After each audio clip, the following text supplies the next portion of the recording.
Before we begin this week's episode, we wanted to say something brief about the mass shooting that took place in Uvalde, Texas recently with 19 children and 2 teachers perishing just on the heels of 10 people being killed in Buffalo, New York. Truly horrific events in a series of horrific events that have continued to take place in the United States in a seemingly unrelenting fashion. And we know that you aren't listening to this episode to be reminded about these things and likely aren't here for our takes on such issues. And we're not going to give you any takes on these issues. However, we are people. We're just like you. We're parents, we're uncles, we're friends, and we're just fellow citizens of the people impacted by issues such as these. And we think it's important for all of you to know that we're disheartened. We're angered by these things, just like we imagine many, if not all of you are. And it's easy to feel powerless in the face of these forces. It's easy to feel like we can't possibly make a difference.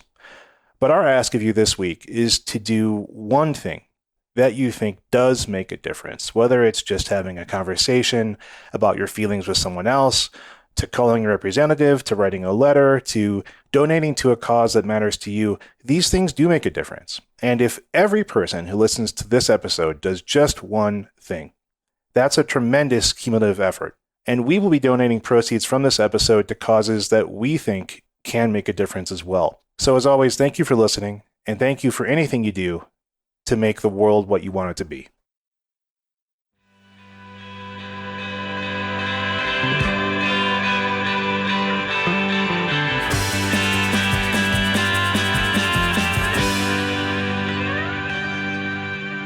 Hello and welcome to episode 176 of The Dive Down, a Magic the Gathering podcast focused on the latest decks, trends, and strategies for the casual spike.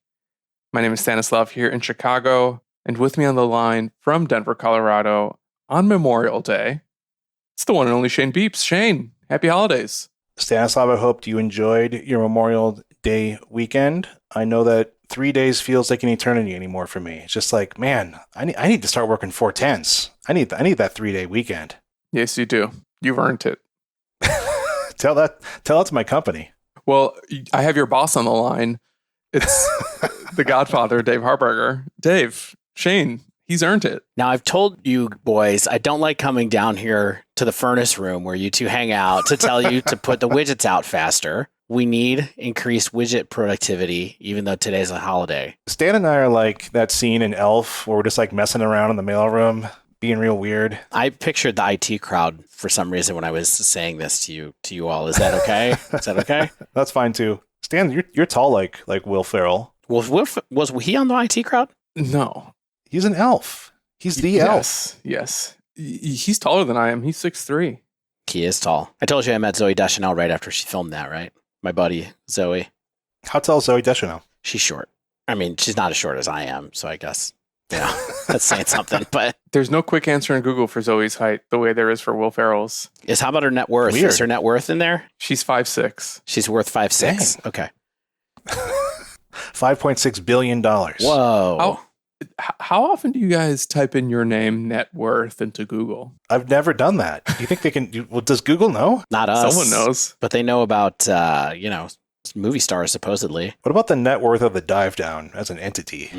We're fielding offers, by the way. If anybody wants to take out a loan and purchase, we're ready to turn this into a vacation home if we can. Who's interested? Who's up for it? MTG Melee, get at us. Yeah. Buy our podcast. On this week's show, we are doing the latest installment of The People's Meta, the new Capenna edition. We're doing it a little differently this time than we have in the past. Astute listeners will recall previous versions of The People's Meta strictly focused on Modern, and our most recent version of this format was a post-Lurrus exploration where we looked at the latest MTGO 5.0 deck dump to see how the metagame was evolving after Lurrus. Today, what we're doing instead is checking in on Modern again, of course, to see if there's any changes since that previous episode to some of the decks that we expect or maybe have taken us by surprise in the latest 5.0 deck dumps. And we're also giving the People's Meta treatment to the latest Pioneer 5.0 deck dump. 2 formats, 2 deck dumps, 1 episode, no breakdown. This is your breakdown. Deck dump-isode. Take it or leave it. Please, I hope you take it. We're really excited about this one. It's going to be great. I feel like other people have like the deck dump episode trademarked. The people's metasode is really where we are here. It's just so fun saying deck dump. Deck dump. And people taking it seriously, knowing exactly what we're referring to. Before all that, though, we got some housekeeping. Shout out to the newest patron to join the Dive Down Nation, Tommy. Hey, Tommy. Tommy, thank you. Happy to have you. Loved him in Rugrats. He's great. A+. Tommy, way to go. I was always like a Stewie Pickles. Is that one of them? No, I think Stu is Tommy's dad. Oh, yeah, you're right. Okay. You're thinking about That'd be Family Guy weird. again. I'm constantly telling you to stop thinking about Family Guy. No, who's the redhead in Rugrats? Chucky. Family Guy. Oh, thank you. No, that the redhead is Lois.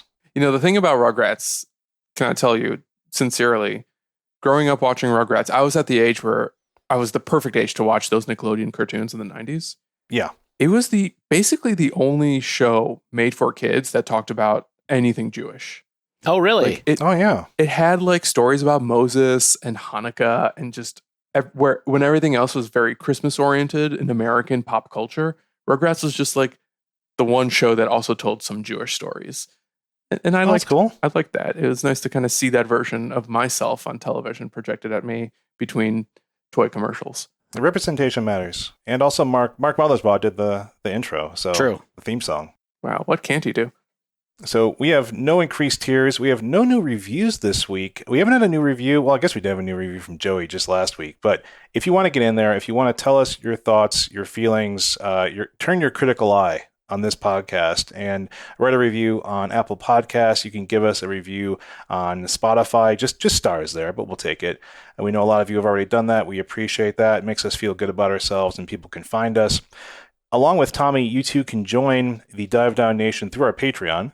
Patreon.com/thedivedown. It gets you immediate access into the definitively discreet Dive Down Discord. Great community there of people always talking about magic and other things. And importantly, gets you into some of the tournaments gets you all the tournaments that we run. And then also gets some swag sent your way. By the way, we haven't had a deck box update in a while. We talked to the folks over at Legion and they're coming. We're expecting them probably late June, early July. Don't put that on your calendar just yet. There's always sorts of weird variables that can happen. But they are still coming, and we're excited for them just as much as any of you all are. Yeah, and we're really sorry about how long this process has taken. It will be almost 9 months since we submitted artwork by the time that these show up at our doors. Oh my gosh. A lot of stuff happened. Global supply chain issues. Legion was actually purchased or merged with somebody else, I believe. And so they had some stuff going on that was they were working through as well. But they have been very communicative through the whole process. And I think that it's just, it's just kind of how long it takes something to get made these days. Look, these deck boxes are our baby, and it takes about 9 months to bring a baby to term. Wow, that's unbelievable to think about. One time I worked on a project that literally, like, I found out that we were going to have a kid at the beginning of the project, and then we finished it just after I had my first child, and the clients were like, "That's unbelievable." So you guys took too long. We're not paying this invoice. Yeah, it really puts perspective on it. But if you want access to these kind of things, go on over to patreon.com/thedivedown. We appreciate any and all of your support. All right, and if you'd like to support us while playing Magic Online specifically, please check out manatraders.com, where you can rent Magic the Online, The Gathering cards for your use in all your decks, Pioneer or Modern. If you want to try it out, just please go to manatraders.com and use code THEDIVEDOWN15 to get 15% off your first 2 months of rental cards using that service. And we appreciate you. Let them know that Dive Down sent you. Speaking of Dive Down sponsors, we've got some good got a news. fresh code. You no longer have to memorize 2 different coupon codes when you're jumping back and forth between Mana Traders and our other sponsor, Barrister and Man. We got a fresh code over at Barrister and Man. The Dive Down 15 is good there too for 15% off your first order of shaving care, skin care, soap care, all of your fragrance and cleanliness needs. We love Barrister and Man. I smelled good on my pontoon boat ride today. Yeah, I smelled good on my boat ride as well today. I used the sandalwood beard oil today, even though I didn't have time to take a shower this morning or do any other preparation, any shaving, any soaping, anything. I just got out of bed and realized how much I was going to have to do to pack to go on this boat. And I slapped some sandalwood beard oil on my face, get those cowlicks down in my beard, get those beard licks down, and just smelled nice and sweet and friendly all day. Did anyone mention it to you? Anyone on the boat was like, Dave, you smell amazing. Absolutely. All down Monroe Harbor in Chicago as we watched Smell the sun lines. go down. There were smell lines coming off of this boat. It's a new boat. We're going to name it Smell Lines, actually. That's a good boat name. It's not my boat, just to be clear. I didn't turn your Patreon money into a boat in addition to an inflatable hot tub.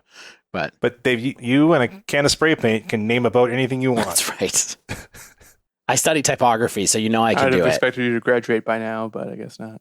It's a lifelong study, We're never truly masters of the serif or the sans serif, the yin and the yang. All right, there you go. Whether it's Barrister Man or Mana Traders, use promo code TheDiveDown15. Get some money back. Now, with all that out of the way, let's jump right into the dive down. It's the people's meta. That's right. Modern. So we're going to talk first about modern. The intent of these people's meta shows a lot of times is to show changes that have undergone that are apparent in the leagues, but maybe not in the challenges or the top tier tournaments like that, especially where people are picking up cards from new sets. And so we thought that since it's been, 3 weeks or so since Streets of New Capenna has come out, we've talked about a lot of new decks, but we thought let's take a look at kind of everything that's going on in a couple of deck dumps and see what new cards are showing up, what things feel different, what things feel the same, and kind of chat through that. We're going to talk about modern first, because I do think there's kind of less changes that have happened since the Life After Luris episode that we did. Although I think there's some stuff worth noting, and I think there is some stuff going on at a high level in Modern that it's good for us to check in on.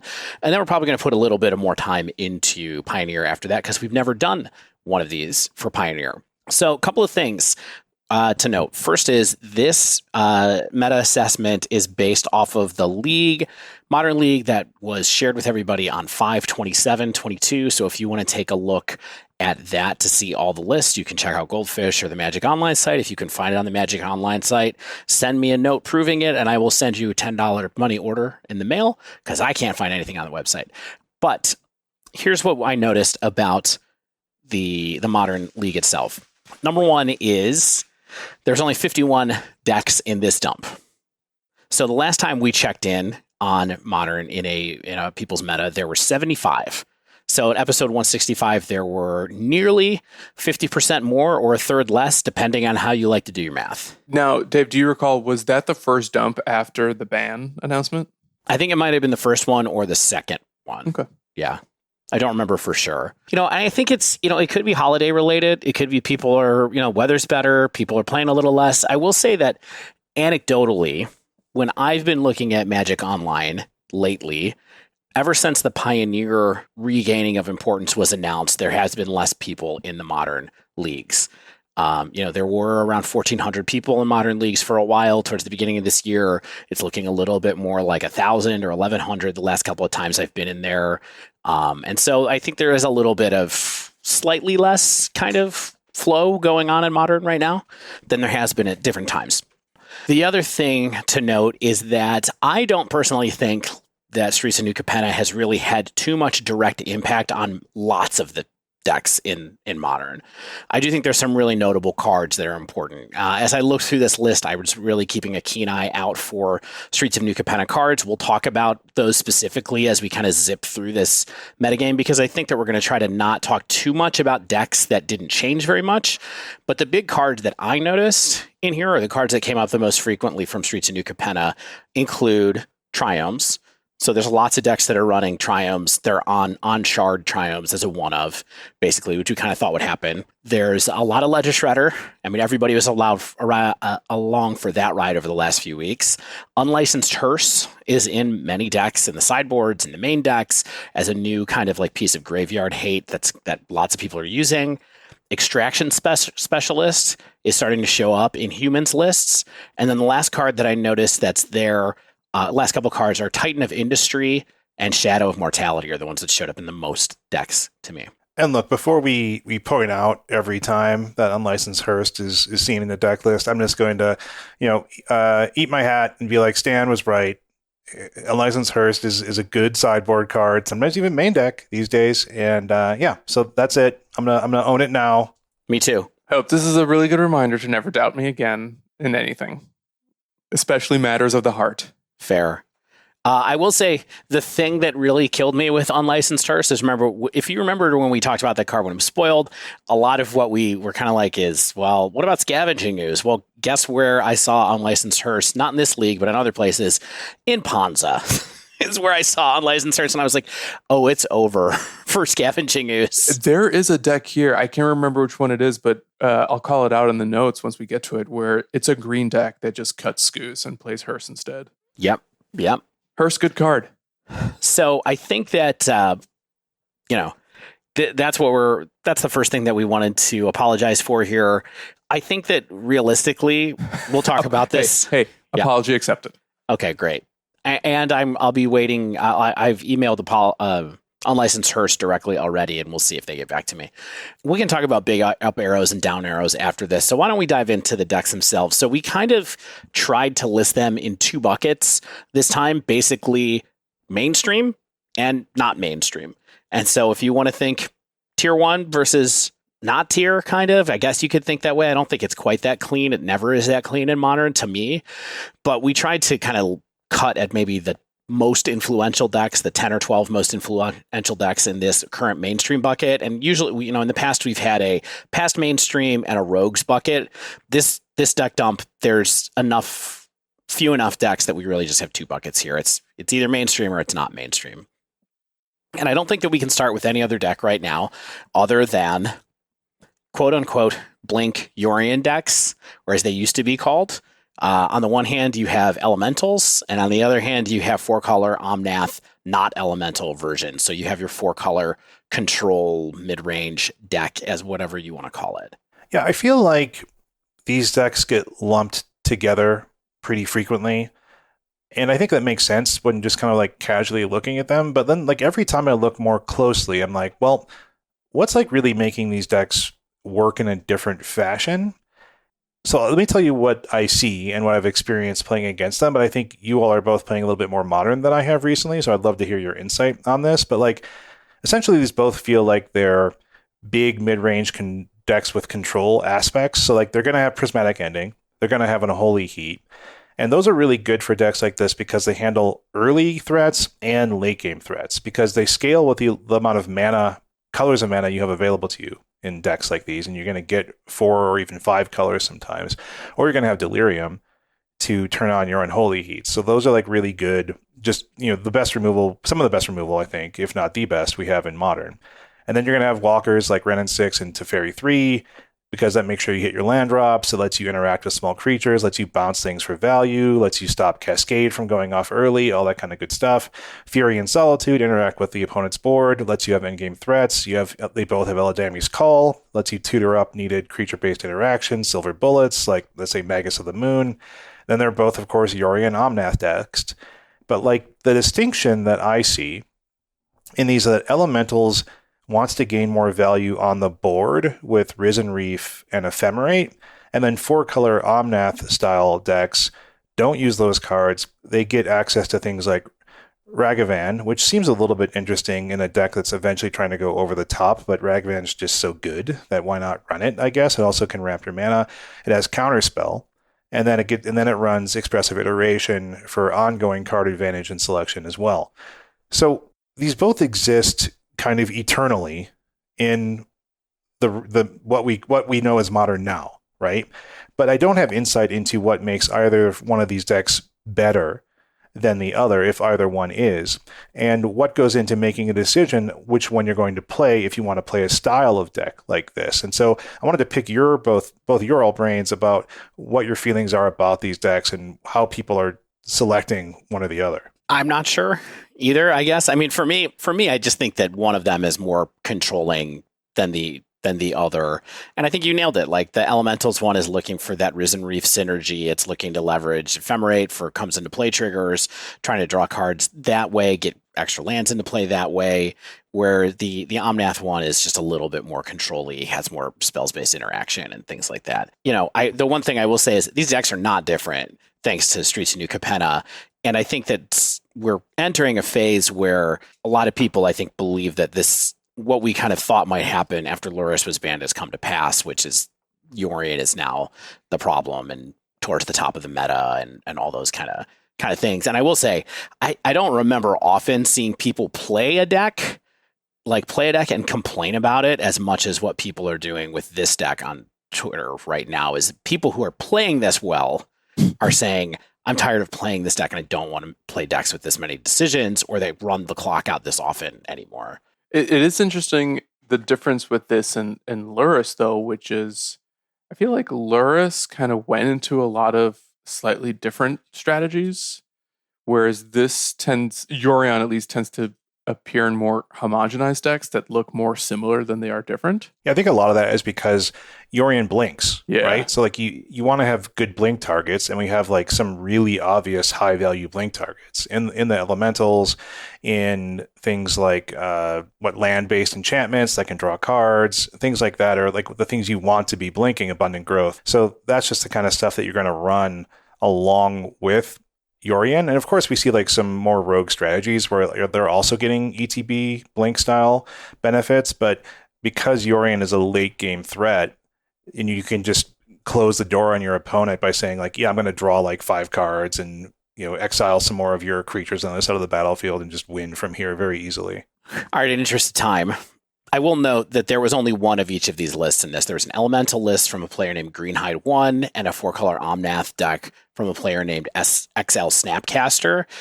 There's not enough variation in these decks to have multiple lists within the deck dumps anymore, at least right now. I don't know if you remember, but not too long after Lurrus, and when these decks started to get really popular, we did one of these, and I think there was 4 or 5 different versions of Omnath, but not right now. All right, next deck group I wanted to talk about. 2 different decks, but still both very popular. But there was also only one of each, so there's a lot of similarity between the lists that are trophying here, because I'm sure these decks are getting lots of trophies. Would be Crashing Footfalls by Shindy and 4-color Living End by China Rapov. Yes. And these decks, very standard to me. They don't really have any cards that are from Streets of New Capenna either, so I'm not sure if we want to get too deep into it, but I do think that these are still kind of the class of Modern right now and probably right behind 4-color as far as things you should keep in mind when you are playing. Any thoughts on these, Stan, as someone who has pretty good experience with both decks? I feel like Crashing Footfalls is more tier 2 than Living End, and Living End is more of a deck that people are kind of gunning for, in part thanks to Unlicensed Hearse and some other graveyard hate pieces. I don't know, I've been seeing just people refer to Footfalls as like this dinky deck that just kind of happens to keep winning. People have been saying that for a year, though, and it's like it's still, it keeps coming, it keeps putting up results, so... I mean, they're good. They're good linear decks. They're 1-card combo decks in some cases. Yeah. Living End, I think, is just more vulnerable to hate because sometimes you'll fill up your graveyard and then they'll blow up your graveyard in one turn and then you're just kind of screwed. Where do you think these decks would be if they didn't get the channel lands? I feel like the channel lands are kind of shoring them up against hate pieces. They're pretty powerful. To be clear, Boseiju and Odawara we're talking about with those. Yeah. I think they would still be just as good, or maybe they would be a little bit worse. But Boseiju certainly clears up some stuff for these decks, but they don't really have a way to tutor them. Unlike something like Titan does to be able to get things, or some other decks and Pioneers. So like I don't know if it's that. I mean, it is a big deal, but I don't know if it's quite like that huge of a deal. Yeah, I mean, like Living End finds them better and more frequently just because Living End is drawing through so much more of its deck. Right. As part of its main plan. I think that's an astute observation, though, Shane, just because Odawara solves the Teferi problem, which is a huge problem, and it gets around the Teferi restriction, and Boseiju solves the Chalice of the Void problem. And it's so efficient. Like every time I cast Boseiju, I'm just like, oh, man, this can't be this is 1 in the green. Yeah, the cost of Boseiju is absurd, for sure. All right.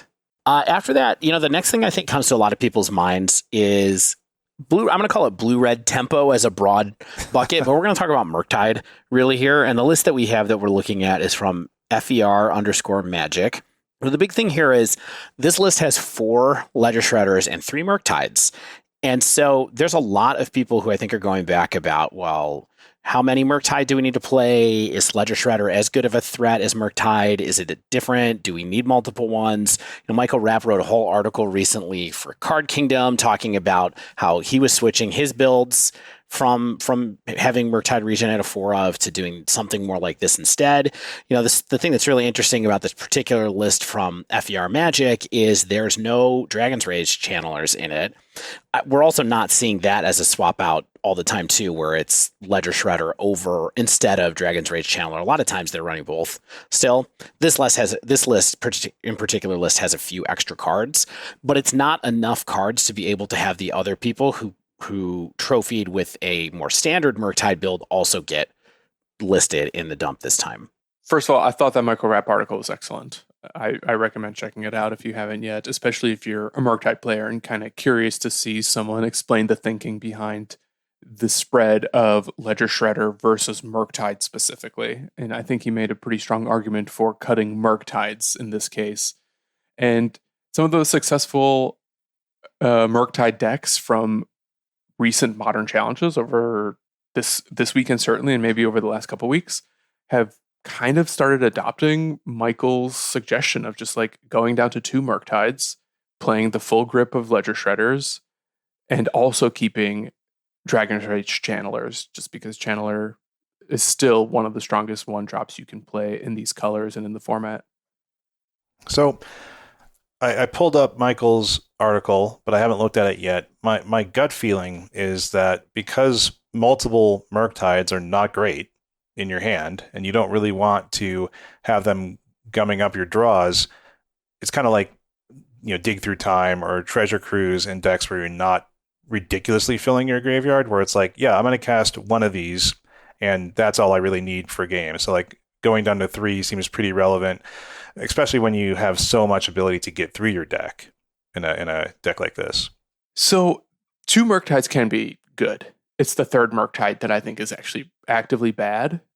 And that's kind of why I like just playing 2, because thanks to Expressive Iteration and Consider and Ledger Shredder, you are going through your deck pretty quickly. And with Shredder in particular, and I guess Consider for that matter, you can actively fill up your graveyard so that you can support 2 Murktides and, play the first one as a 3/3, play the second one as an 8/8, and then you have 2 8/8s because of how the card is templated. So I think that's kind of the play.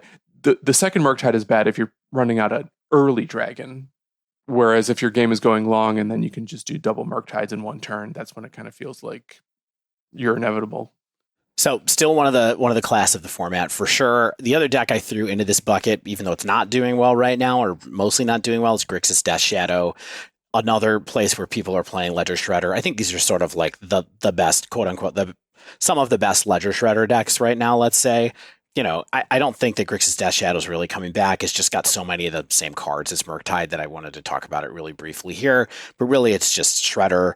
And Lurrus really hurt this deck. Like Lurrus being gone, took away a lot of the deck's ability to grind in the long game. And you can still do okay with it, but it's not great. And I think it's just not very popular right now. I mean, when someone like Michael Rapp is switched off of Death Shadow finally, that it's probably time to, he's probably the one turning out the lights when he shuts the store down till it's time to come back. It really does surprise me how far this deck, these types of strategies fell with losing Lurrus. Like, maybe I shouldn't, but like just that they look so efficient, right? Mm-hmm. Like everything this deck is doing still is dirt cheap, still is really effective, still looks like some of the best spells you can be playing in the format, but it's just apparently not getting there. And that kind of does blow me away. And I think the Grixis's fall, I think, is perhaps the truest display of what it did for a strategy like this. Yeah. Don't forget what it did for Jund and Rakdos midrange too, all of which are kind of on the outs at this point as well. But yeah. Well, it just gave all those mid-range decks the ability to grind that they don't have now. And Yeah. I wonder if that's one of the reasons why we still see Hammer actually have like a little bit more success relative to these shadow decks, is that Hammer has tools to grind and or just like combo win out of nowhere sometimes if your opponent doesn't respect the Hammer Sure. deck adequately. Yeah. I mean, GDS could be playing the memory chip or whatever, right? I'm surprised Reality it hasn't chip? even tested. Yeah, reality chip, the memory chip. You know, Johnny Five is alive. You have to equip it to something to do that. And you're not super, Yeah, you have a very mana hungry and landlight deck. Yeah. But Anyway, do it anyway. Shane, I love the thought. get Hey, brewing. I'm not playing this deck. All right, next deck on my list, or the next one that I think is worth talking about in Modern, as we close out the stuff that's really at the top of the meta right now, is Yawgmoth. I think has done sufficiently well enough recently that I think it should be considered in that top tier of decks in Modern. The problem is, at least for our purposes, there's nothing new about this deck right now. It's still the same deck. I don't know, it's not easy to innovate in this deck, I think. There's sometimes one of stuff like that pops up to give it some extra dimensions, but really nothing new going on here with this Yawgmoth list from Gablesman. I will say, though, that Demonic Tutors, of course, won the Saturday challenge this week with Yawgmoth. One of the best decks. Yeah, I should be playing this deck, right? Like, I should be just playing this creature combo deck because it's a good creature combo deck that has a lot of ways to win. It It plays fun cards. It's certainly one that's a little bit easier or a little bit harder to get punished by creature removal right away, depending once you know what you're doing, I think. And Than if something you know like me- Druid did or something like that. But Yes, if you've talked to me 176 times, you know I hate playing creature combo into removal. yes. Next deck on the list is Burn. Burn is the same as Burn is basically ever is. There's some interesting sideboard choices here, but that's it. It's Burn by North Decay. North Decay is a well-known Burn player. Does it a lot. Titan is the next thing on my list. The only thing I saw that was interesting, there are some weird things in this Titan. There's 2 Amulet Titan lists in this deck dump. Jamie JR and Monty's 0801. Let's start with Monty's deck. It's a normal list. Normal Titan list, nothing new really going on here. It has Hearst in the sideboard, which is cool. It has unlicensed Hearst. I think that's a good sideboard piece for it to have. It's not, you don't often see Titan like attacking the graveyards of their opponents, but they must have decided that they really want to make it happen. But Do they usually?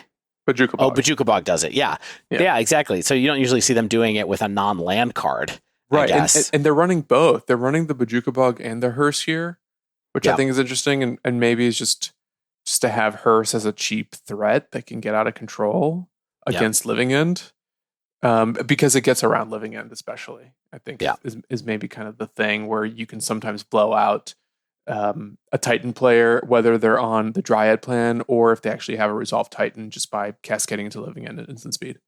Yep.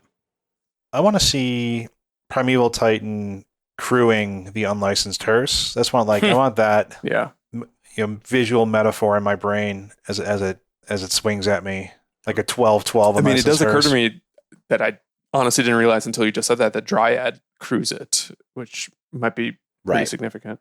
Yep. I was wondering what's the most efficient way to crew it, and I think it's Dryad. The next deck on the list, the other one by Jamie JR, is a 80 card Yorion Titan list. We've seen these occasionally, very occasionally, but this one has some weird stuff in it. I mean, it's got a Titan of Industry. It's got your Cultivator Colossus, which, you do see quite often. It's got Wall of Blossoms in the deck to kind of build out more creature density.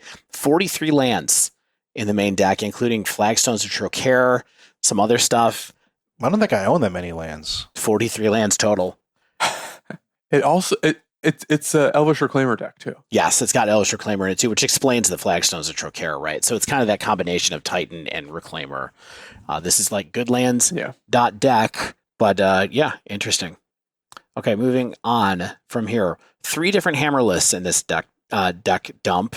Surprisingly, no new cards in any of them. We had a Hammer Time from EDB. We had a list from -110 and Pedro Gush. Couple of interesting things. So the EDB list had pretty stock list by my eye, except for they had 4 Dranith Magistrates in the sideboard. We are really I love the sideboard. We really don't want to lose to Living End, huh? No, I think this sideboard Or really Rhinos, Yeah, for that's that right. matter. Yeah, Cascade, basically. It doesn't want to lose to Elementals. It has 4 Hushbringer. It doesn't want to lose to Fury. It has Burrington Forge Tender. It doesn't want to lose to red-based aggro decks of any kind. I love this sideboard. It doesn't want to loosen the mirror with its one of Oh, yeah. Menriki The Gusari. classic, Interesting. beautiful deck. Yeah. The next one, minus 110, has Grand Abolisher in the side. EDH, I think, Ooh. staple. I think that's Yeah. a card that is surprisingly expensive. Pretty interesting here. And then the last one is an interesting. So this Pedro Gush list is one that is sort of Hammer Time, but sort of not Hammer Time in some ways, because it's got a whole bunch more mid-rangey kind of cards in it. Instead, it's got Ranger Captain of Eos, it's got Force Solitude, it's got Burrington Forge Tender in main, it's got the full Stoneforge Mystic package with Cauldron Complete and a Sword of Fire and Ice. So it's a little bit more of we're a Stoneforge deck that we're putting hammers on. Yes, it has none of the zero drops, which I think is kind of like, and it's also running, I think, Chalices in the side. It's got 2 Chalice of the Void inside. Yeah. 2 Chalices on the side. So this is just going like all in on Stoneforge more than Hammer, and then Hammers are there for value, I think. Yeah. I do want to revisit the Minus deck for a second if we can, because this is the Azorius version with like the reality chip main. Mhm. But I do like where these decks are sort of evolving into, where they're kind of playing a little bit more disruption. With this has 3 main deck Spell Pierce and a couple Blacksmith Skill, which is slowly becoming a staple in these decks. I think people were on the fence by it, but just having a permanent gain hexproof and also get buffed is a really nice addition for such a cheap cost of one-way mana. And then it is able to pivot even more strongly into this disruption package with 3 mana leak, because you don't have a ton of blue mana. So playing mana leak in a deck as fast as this will often just be a straight up counter spell. And then Lavinia Azorius Renegade has also slowly cemented herself as a really good spell against Cascade strategies and things like that. Tron, if you happen to run into that. So yeah, I think this deck looks sweet. I should revisit Hammer again with some of these new cards. Reality chip's only $2, so. Boo. I have a full art one. Anybody want it? So yeah, Hammer, it was interesting to me see these 3 different builds of Hammer. I mean, I think that it's around, it's still good, but there are people trying to figure out how to just make it better and how to take the core in surprising ways, like with that last one that comes a bit less aggro, a bit more mid-range.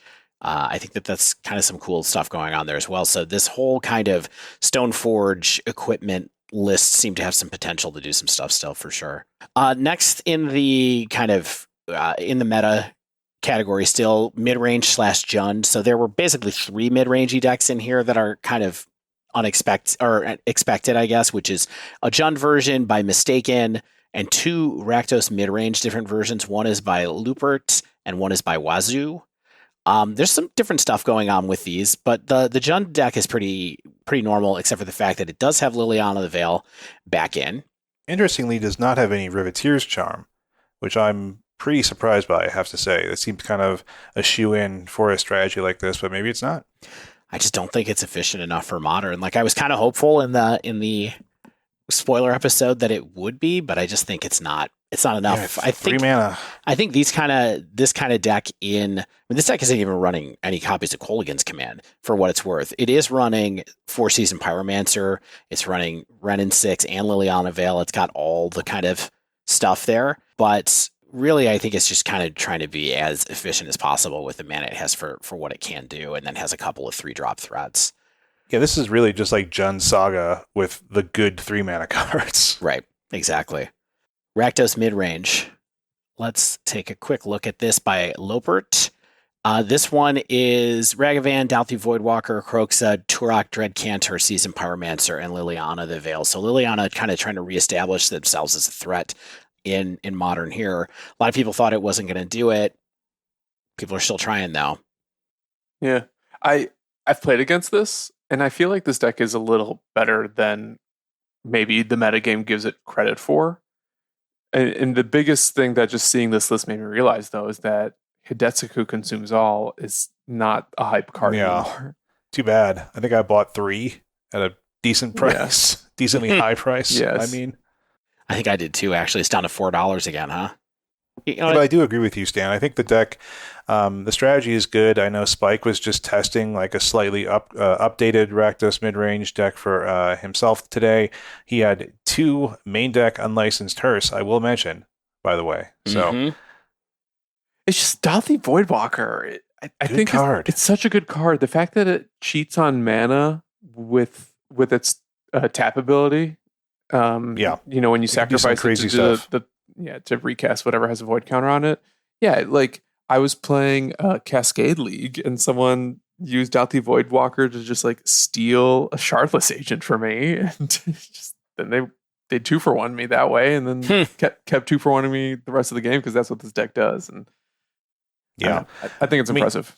Voidwalker was my pick to be like the broken card in Horizons 2. It definitely has not come close to that, but I think that there is a lot of potential for what a card like that does. It's always lurking, trying to find the best home to do fair-ish and broken-ish things, so I'm fine with it. And speaking of lurking, the other red-black Rakdos deck here, a little bit of an interesting kind of, it has that kind of feigned death version to it. So it has your evoke elementals. It's got 4 grief and 4 fury in it, but it also has 4 Malakir rebirth, 1 feigned death, and 1 undying malice. So it's got a little bit of like that sub theme of the we're not ephemerating, but we're still abusing the pitch elementals in a way where they stay after they get evoked, which is it's a cool thing to see them try to use that for value.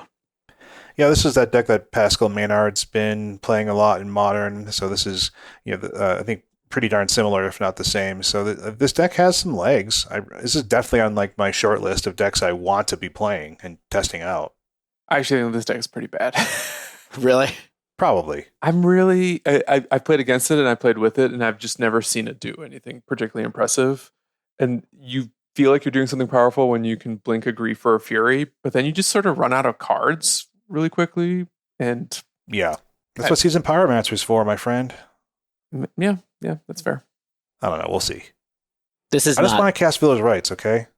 This isn't actually Pascal Maynard, is it? Wazoo No, is not Pascal, right? No, I think Pascal Maynard is Pascal Maynard. Oh, well, that makes sense. There you go. What's next, Dave? Okay. Control. This is where Yorion comes back to bug us some more. Biggest thing here, nothing really new from Streets of New Capenna, but yes, Yorion is here. The other thing is that it feels a little bit like Narset is coming back because of Ledger Shredder, where the trigger is not a May, and so you can make your opponent discard if they have a bunch of Ledger Shredders out there. But really, I think the biggest thing about these 3 lists, there's an Azorius Control list from Benny Hills, there's an Azorius Control list from Curtis Axel, and there's a Jeskai Control list from Larry Carey. A lot of Wandering Emperor. Mm-hmm. Another card Shane needs to apologize for. Do you have that apology? You want to do that one again too, or nope? We've crossed that bridge. There's only 1 or 2 here. I don't care. I expect full play sets or nothing. Yeah, I apologize for nothing. Yeah. So the second one, the Curtis Axel deck, that's the Yorion version. That's the one playing Narset. The thing that this made me realize is that not only does Narset help pad just like the deck restriction of Yorion, but it also helps improve the consistency of a deck running 80 cards, since Narset can actually find every non-land card in this deck. Yeah. Drawing cards is good. Turns out drawing cards can be good. What do you think about? I guess every non-land card except the 4 Solitude, but otherwise, like, it finds your removal, your counter magic, sweepers. Yeah. What do you think about this type of control in general? I mean, it seems like they're kind of behind the 4-color stuff, which isn't really control. It's kind of mid-rangey, but maybe going over the top of them could be something. I think this just gets all of its card advantage from a different place. Like, for instance, this Jeskai Control list by Larry Carey, it's essentially the Wafo Topo Jeskai list, where like it's still counting on Teferi, Hero of Dominaria, and like Snapcaster Mages to generate a lot of its advantage, or even a Memory Deluge here and there. It's interesting that it's Jeskai, it's not even playing Expressive Iteration.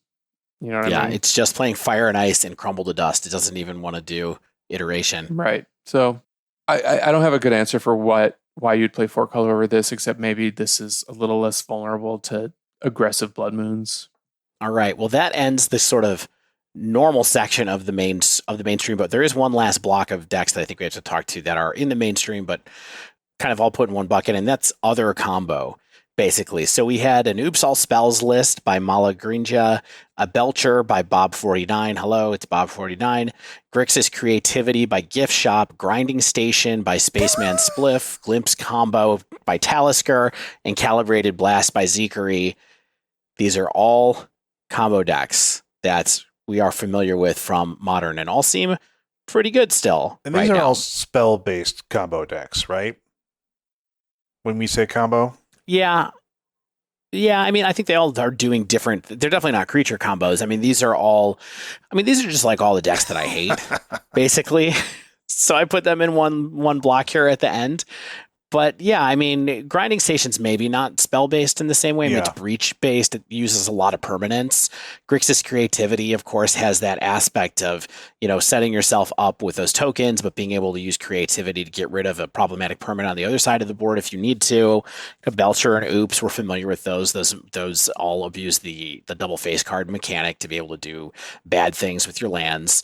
And then Glimpse Combo is kind of a Cascadey build. It uses Throes of Chaos, and then, right? Doesn't it use Throes of Chaos too? I know that Calibrated Blast does.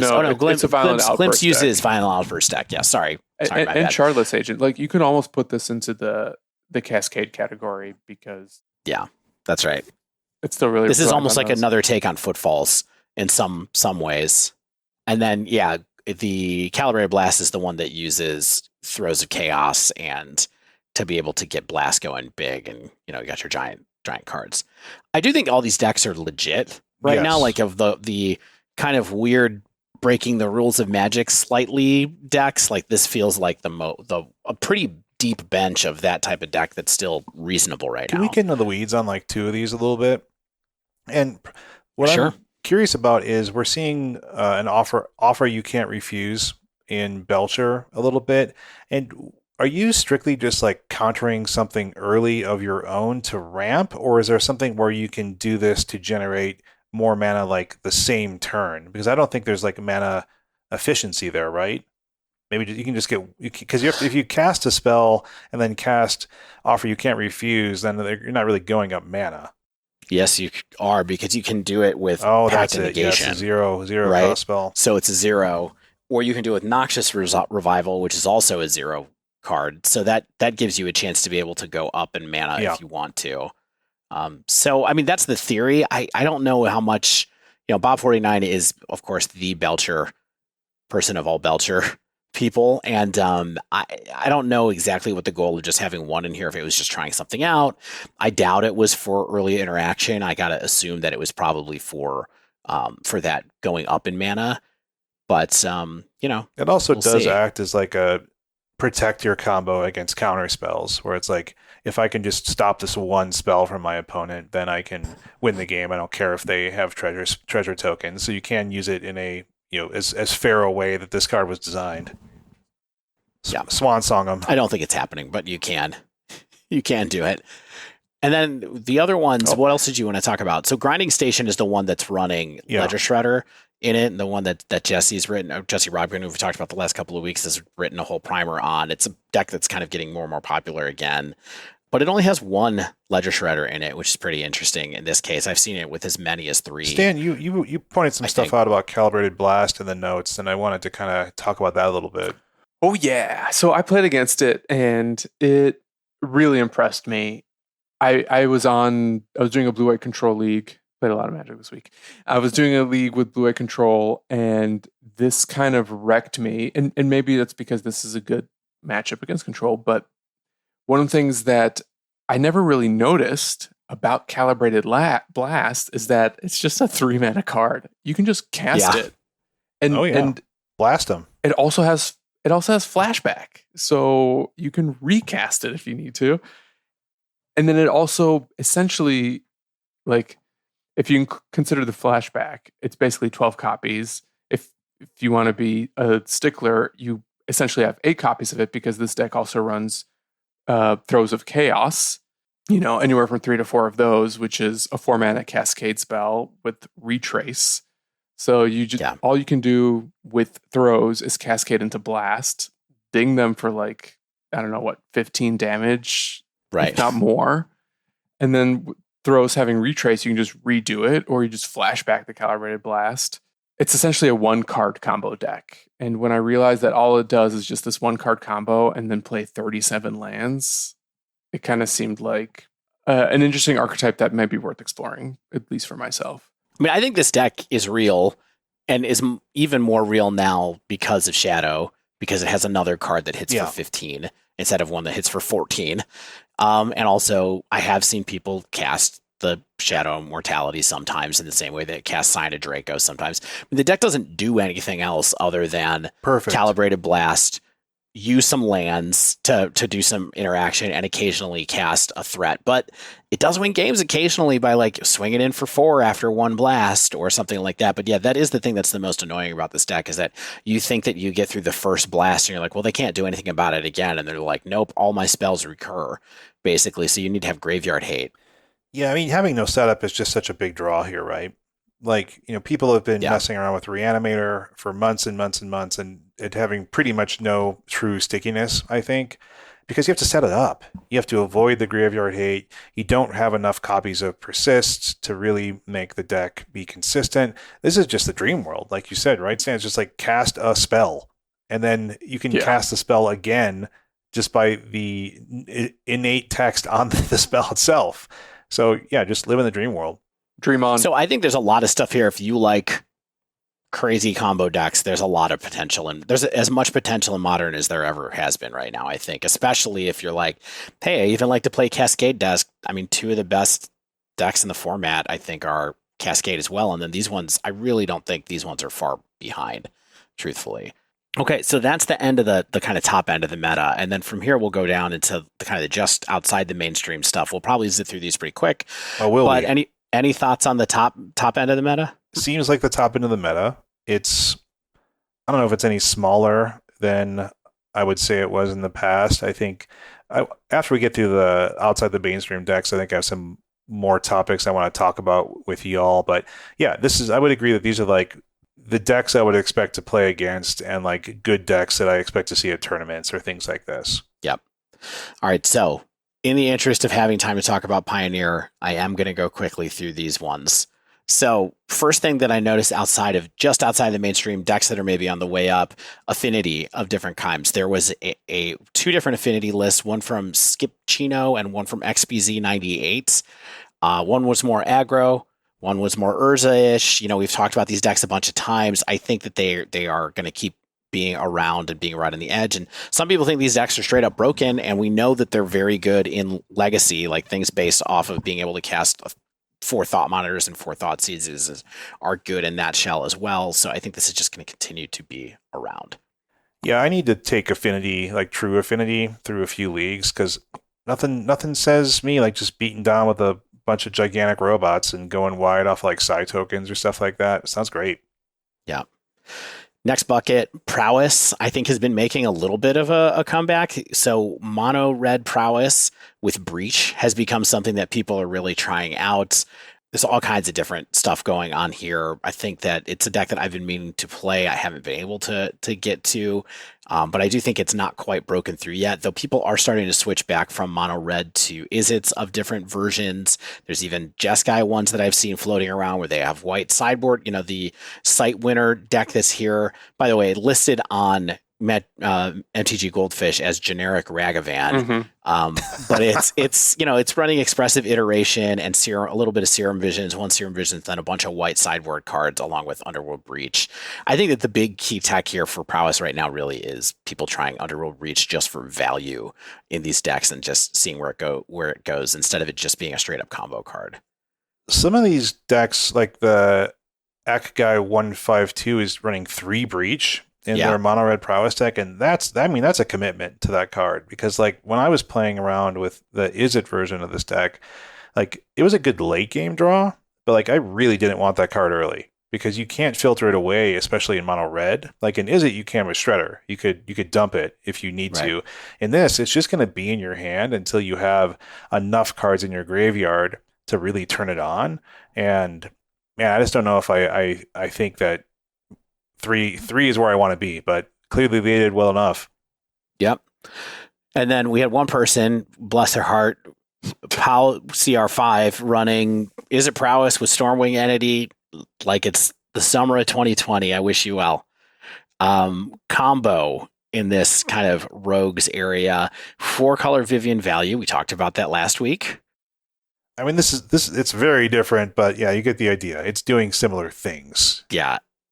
When we talk about how different it is, though, like basically it's just cutting the infinite mana combo and ways to spend infinite mana, right? And kind of just going a little bit more value oriented with Vivian pod shenanigans. I mean, it's really different, honestly. Like, let's just get in there. Like, it's an 80 card Yorion deck.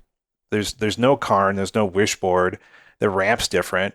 Utopia Sprawl Arbor Elf, no mana elf, or no mana goblin. There's no Saheeli Felidar combo in here.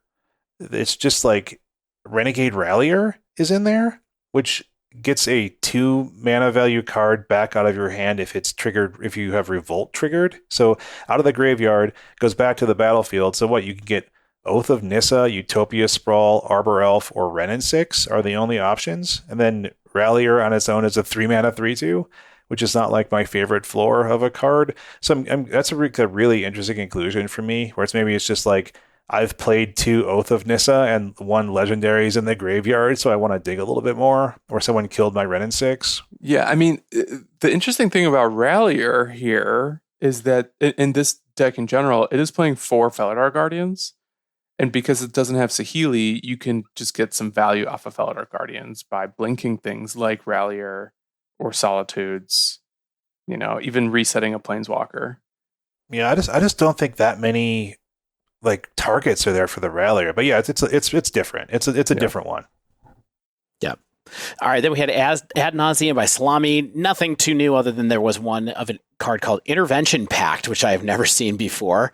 It's other than that, it's just Ad Nause. It does have a couple of Offer You Can't Refuse, which is, people are trying that card in these kind of decks. I know that the Ad Nause Discord was pretty interested in Offer You Can't Refuse. Next bucket. There's always going to be a bucket until something breaks through for Vile decks, essentially. And there were a lot of Vile and Tribal decks here. So some of them are Vile, some of them aren't.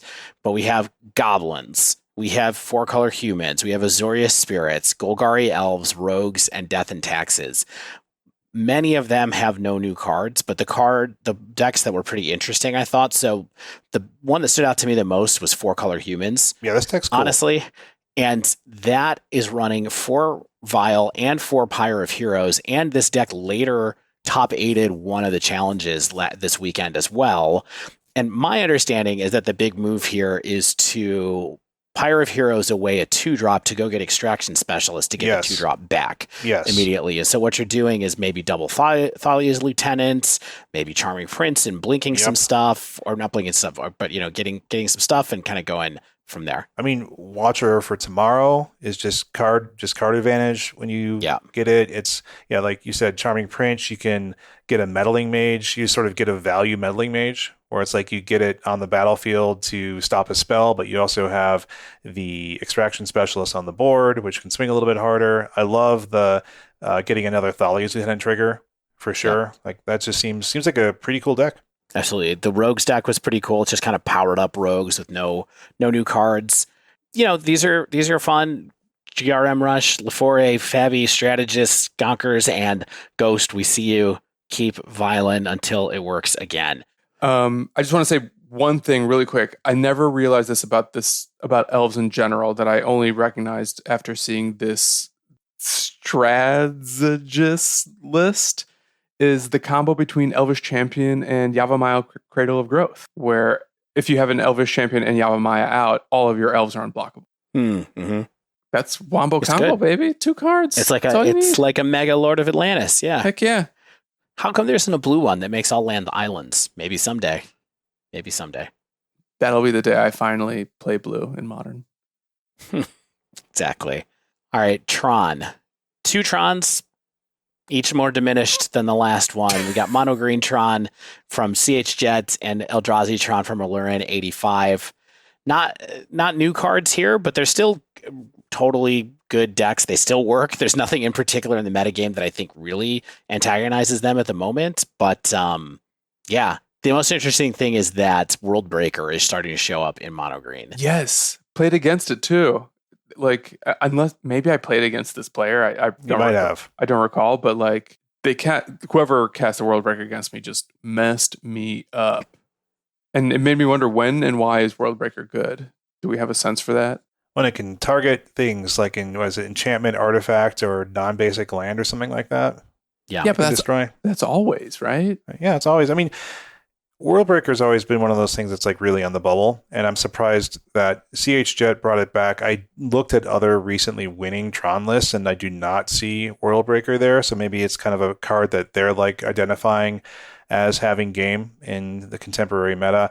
Also, what's interesting about this deck is it's heavy into Wormcoil. 4 main deck Wormcoils, when that card is sometimes not even in Tron decks any longer. So maybe CH Jet just identified, like, I want more bodies. Like, I want a 5/7. I want a 6/6.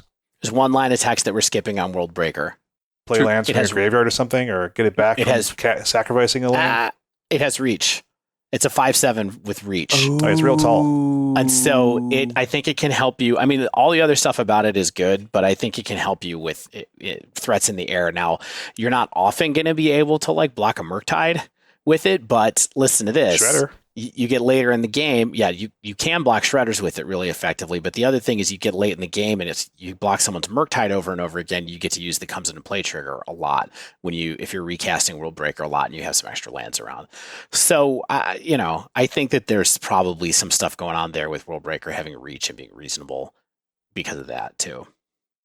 Has Tron always been a budget deck?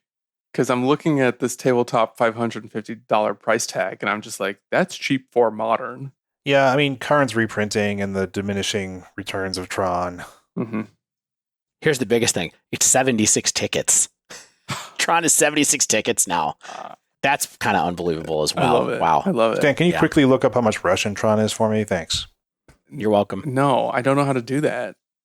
All right. Next bucket. Do we want to talk about Eldrazi Tron? Do you guys have any thoughts about it?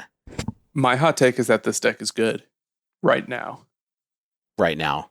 Yeah, I think it depends on how much linear combos out there, because unless you thought Nazi, I don't think you're doing a lot against that. But yeah, I think... I mean, Chalice of the Void is really good against the Cascade decks. Yeah, I mean, I'm talking about like spell-based combo, like, all the stuff where I cast this 3 or 4 mana spell and I win type thing. Right. Next up, a group of decks that I would call big mana rogues.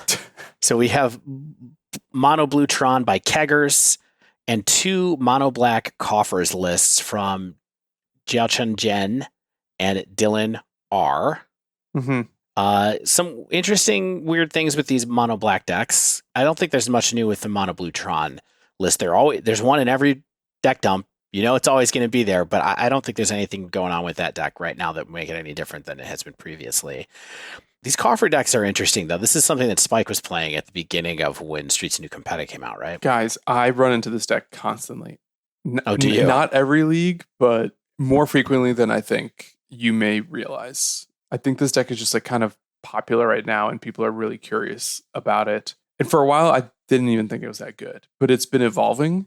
And one of the things that we're seeing here, at least in these lists that I've started to face against, is just like more main deck Lilianas. And it's kind of helped, I think, shore up some of what made this deck clunky in the past. Like, it was always a Karn deck and just kind of this big mana black deck that used Invoke Despair as one of its other key win cons. But Liliana just being this ongoing value engine, I think just kind of helps it actually get better. And now I'm losing to it more often than ever. Invoke Despair is starting to pop up, right? I've seen people talking about it in like Explorer, Rakdos, in Explorer and Pioneer as well. I don't know. It's a card that I glossed over at first because I was like, this is like a bad Cruel Ultimatum, but maybe it's like a good Cruel Ultimatum. Yeah, because it's only one color. Yeah, it's one color. It costs 5 instead of 7. Still draws you cards. Maybe that's good. The other thing I'll just shout out in the Dylan R list that's kind of like coffers plus through Goryo's Through the Breach is the combo of coffers plus Final Parting. So Final Parting is a 5 mana spell from Dominaria. Search your library for 2 cards, put one in your hand, the other in your graveyard, shuffle your library. And if you have coffers online, you can get Gristlebrand and Goryo's Vengeance and just or Emrakul on Gorgo's Vengeance and win on the spot. As just a nice definitive way to use your infinite mana or your big mana to kind of take over the game before your opponents have a chance to disrupt you. Cool tech. Cool tech, cool decks. All right, next thing, roguey combos. So I have a couple things here just because they haven't popped. They're both decks that I think Aspiring Spike has spent some time with at different points in time. This is Time Sieve Food combo by Alex Jett and then Jeskai Lotus Field by Chase21. So we talked about Time Sieve last week. We're going to leave it for a minute. We're going to sieve it for a minute. But Lotus Field, anybody have any thoughts about this? 4 Cryptic Command in this deck. What? I can't believe I didn't get a text alert. My Google alerts are broken. Yeah, I don't know if it's good. Dave. I don't know if it's good, but hats off to a 4 Cryptic Command player in this day and age. In this economy? In this climate? All right. The next bucket, we always have this in the people's meta. The M. Hayashi bucket. The M. Hayashi bucket. Mono, red, mid, rogues. Obosh aggro from Kasiso, and then 2 different mono red mid-range lists from M. Hayashi. We love you. We see you. I just love how different these decks' fundamental strategies are, where it's like one has 4 Blood Moon, the other has 4 Sagas with like a Saga package type thing. And just, I'm just going to win with this pile of red stuff and then some weird disruption or tutors or something like that. They're always right on the edge, and they're always trying to the people who love these, they love them. And maybe I should love them. There's good cards in these decks. There's good cards in there. And I don't like Chandra Torch of Defiance that much, though. So, all right. And the final bucket that we have in Modern to talk about today is Mardu Reanimator. So there were 3 different Reanimator decks. There was a Mardu one from Lab Monkey, a blue-black one from Galinator, and a 4-color one from First Turn Negator. It's a classic play. I want to talk about the 4-color-ish one because me too. Yeah, this is some smart tech, and so let's first briefly go over the actual list here. And what this is doing is it has Insolent Neonate, Ledger Shredder, Grief, Street Wraith, 2 Titan of Industry, and of course 4 Archon of Cruelty. These are all non-legendary creatures, which is important because it's a persist deck. So what's the actual difference here, you may ask? And the biggest thing is that it's a little bit of a Malakir Rebirth and Dying Evil thing for grief or as a protection from removal or something like that. 3 Mausoleum Secrets. And what is this spell, you may ask? It is a 1 in the black instant with undergrowth. Search your library for a black card with mana value less than or equal to the number of creature cards in your graveyard. Reveal it, put it in your hand, then shuffle your library. So, what is this doing? It is 3 more persists. That's the most important thing. It is if you have 2 creatures in your graveyard, and this deck runs a lot more creatures than it's like the typical Reanimator deck, which might just have 4. So this just says, hey, I've got a couple creatures in my graveyard. I've griefed. I've cycled the Street Wraith. I've sacrificed my Neonate. You've killed my Ledger Shredder. I can then, at instant speed, tutor up a persist, which I think is big game. Yeah, and then it also has Malakir Rebirth and Undying Evil if you want to do some grief stuff with it, or if for some reason you want to bring Insolent Neonate back, I guess, as well, you can do that too. Or if someone kills your Ledger Shredder, you can bring them back as well, right? So I guess you can bring up almost any of your things, but I'm talking about cheap early on plays if you're not trying to do something with Titan or Archon at that time. Sweet. So there's Modern. Any quick closing thoughts before we move on to Pioneer for the last bit of the show? Oh, I have so many thoughts, but we probably don't have time. I guess I wanted to highlight what are the biggest differences you all noticed, and I think Death Shadow has basically been given up on. I think by most people after the post-Luris era, people tried to keep it going, and I think it's not there. As you mentioned, Dave, Prowess variants seem to be back. There's a lot of experimentation in the Prowess era. And I think that mid-range variants have consolidated around the better and probably best mid-range decks in the Yorion Omnath strategies. There's no Niv to Light, there's no Panza, there's fewer Jund and Rakdos variants that we're seeing now. And so I think that's those are the things that I noticed. The biggest thing for me was just the number of decks being less. Consolidation and or player engagement. I think somewhat lower player engagement, yeah, and a little less impact from Streets of New Capenna than I was hoping.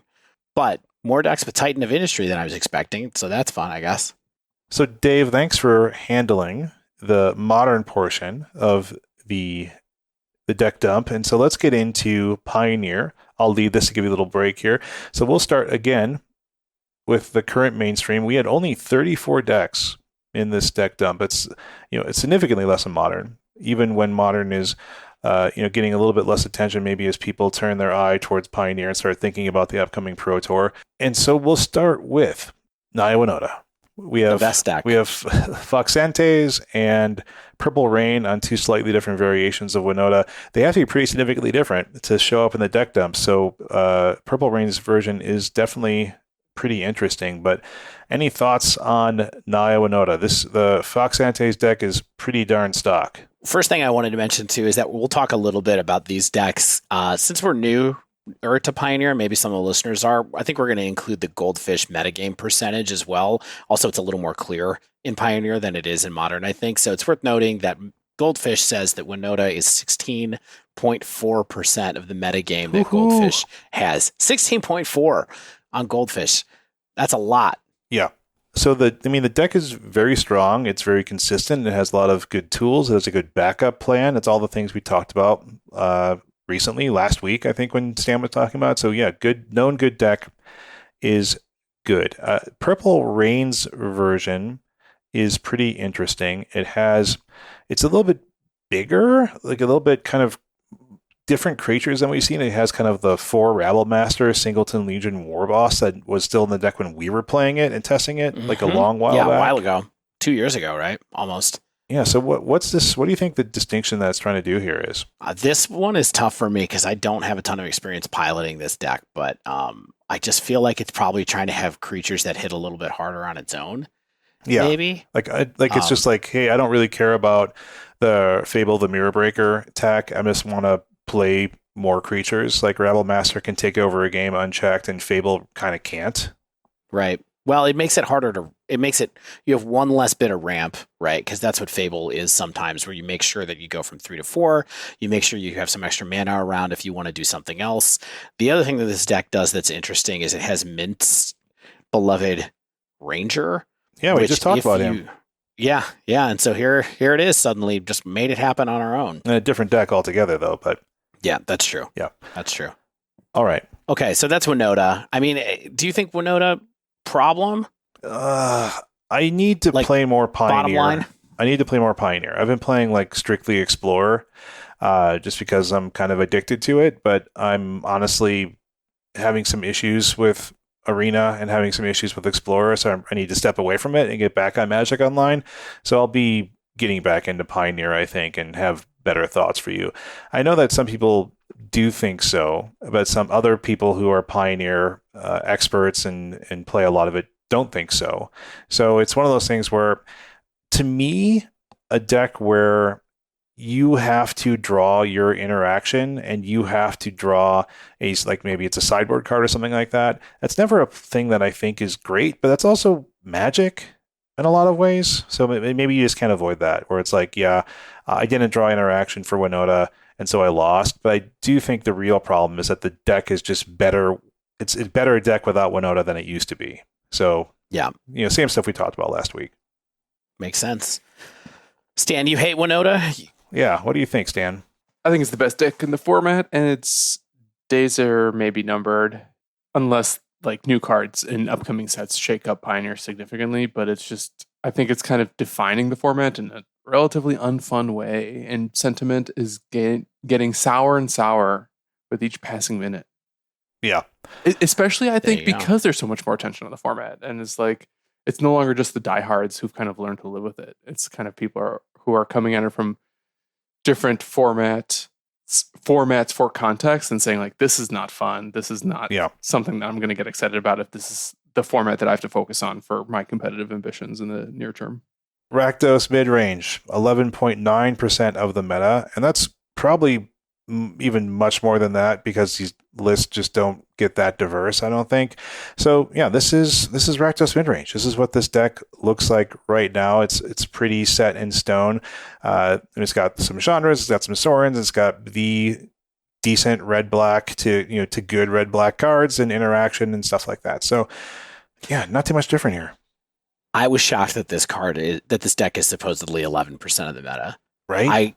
I mean, it felt like it 3 weeks ago when Obnixilis was in the deck and Streets of New Capenna had come out and everybody was playing around with it on Explorer and you were seeing it online and everything. But I am so shocked that this is the next most popular deck according to Goldfish in Pioneer in general with all the other options that there are. Yeah. I mean, it's just like a solid deck, and I think people love playing decks like this when they're, even sniffing good. So I think I know why it's as popular as it is. It's because red and black has, thanks to Thoughtseize and Dreadbore, and some other cards, but those two especially, just has some of the best interaction in the format. yeah, not having Dreadbore in Explorer is really showed to me how just a good, simple, like flexible 2-mana removal spell like Dreadbore can do for this deck. Like I really hate not having Dreadbore in Explorer.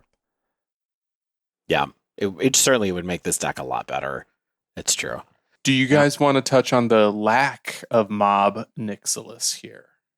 I mean, I do want to say sorry to Shane for me being a huge fan of Mob Nixilis, and then it's apparently worked itself back out of the deck over the last couple of weeks. I think just not synergistic enough, right? Where it's just like, I don't want to get rid of my creatures. Like I need these creatures to finish the game off. And I know that Ob can do it in certain aspects, but not always.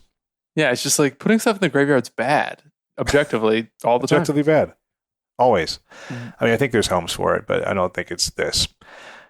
All right, we got to keep moving. So we have red-based aggro decks at 11%, and we have Counterman 11. Huge amount of the meta. This is 3 decks we've talked about, and we're through 37% of the meta is Winota, Rakdos, and Mono Red. Dave, you're spoiling my post-Pioneer deck dump thoughts.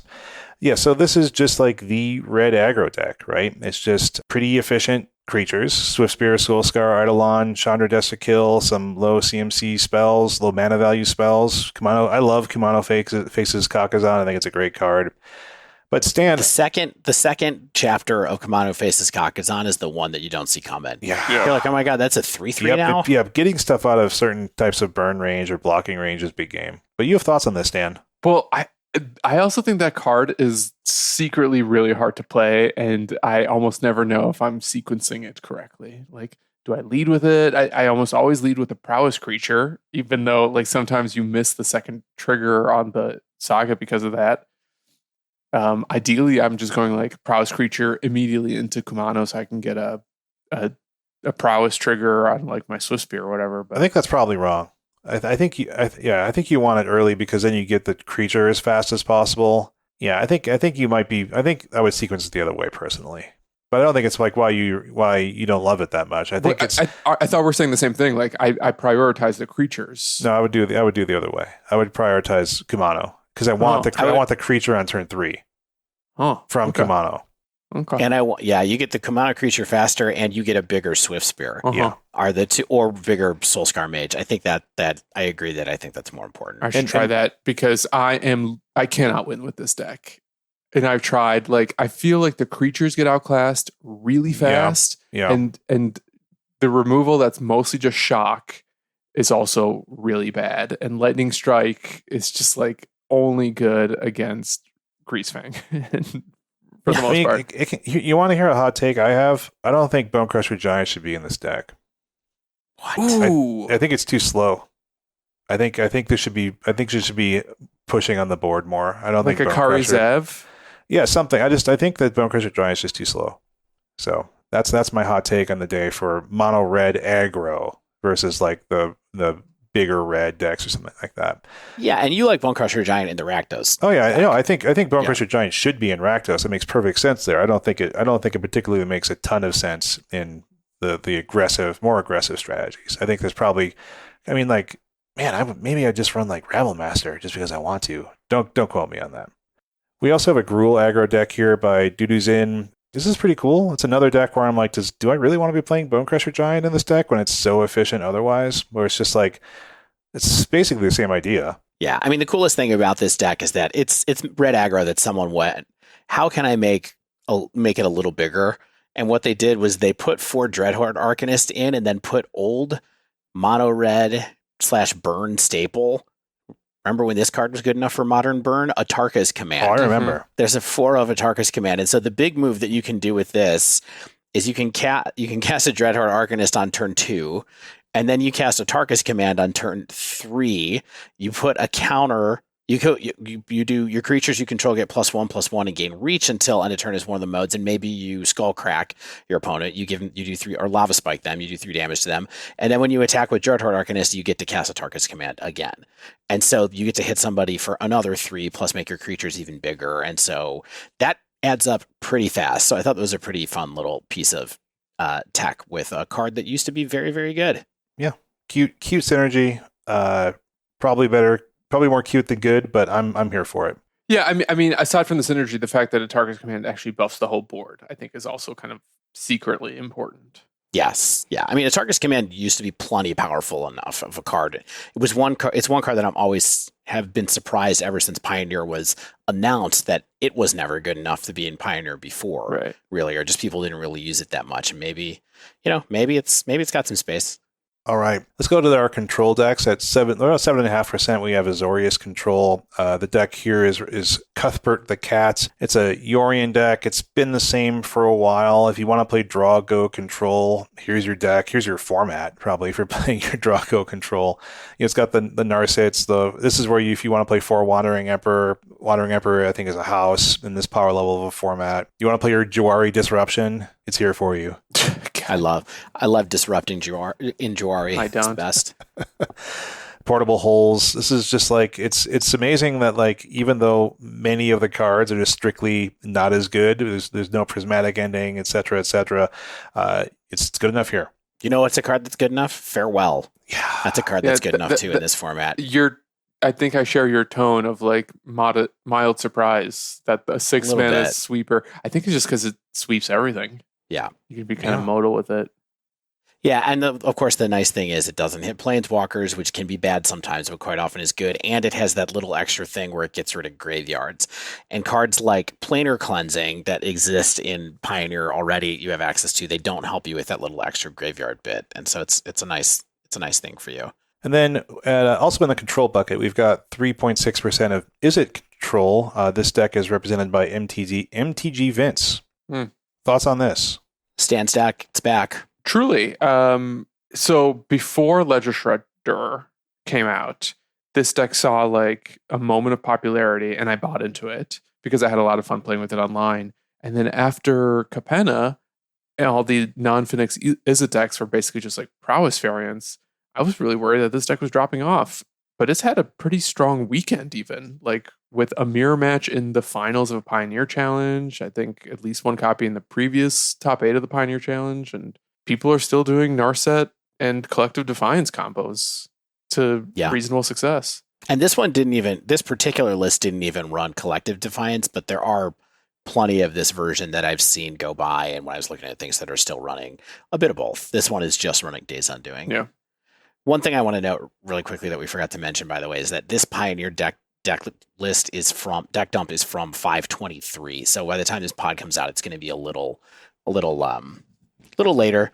But this week's list didn't come until today, which is May 30th, and so we couldn't really get all those notes into here in a single day. And you know what? We're just going to say that the 5/23 dump is better. It's better. It's better dump. It's just a better dump. Objectively. Snipe Wolf 99 would agree. They are the person on Mono Green Devotion in this dump. 5.8% of the meta. Yeah, it's the the big mid-range, go over the top Tron style Devotion deck, and it's quite good. Why is it back to being good suddenly? I don't think it's ever not good. I think here's my opinion on this deck is I think it has some pretty obvious weaknesses. I think you can attack it in particular ways. It's kind of just a deck that wants to see a lot of other mid-rangey decks where it can go over the top and kind of outclass what they're doing. I think aggro can get under it. I think even bigger decks can punish it, like something like Niv. I think it's a very cool, very good deck, but I don't think it's like some other decks in the format are like have an answer for what I'm doing or lose. And I don't think that's necessarily the case for like Mono Green Devotion. I think I'm more bullish on this deck. I actually think this deck is amazing. And next to Winota is like maybe one of the best in the format. What makes it feel more amazing to you? Like, I mean, I love casting giant collected company. I just think Cavalier of Thorns and Old Growth Troll are really strong creatures, among the strongest creatures in the format, as just like once they're on the board, they're a huge problem. And the fact that it has like Nissas to really take over by like making all of your creature or all of your lands into threats, while also having Karn to just like pick up something as like I don't know the word I'm looking for, but like using Karn to pick up a God Pharaoh statue against so many of the decks that at least I play just feels utterly backbreaking. And having like a Karn Wishboard in like a big green deck. Yeah, it's really good. But then, like, nuts. you know, you play against something that's like a prowess style deck or even like a mono red deck, and they kill your Elvish Mystic, and you're waiting to cast something on turn 3 at best. And, you know, Cavalier of Thorns comes on turn 5. I think that you're plenty disruptible is my real feeling on it.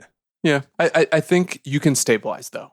Oh yeah, you can. You can. And that's kind of the scary thing. Is like Cavalier will just stabilize you really, really effectively.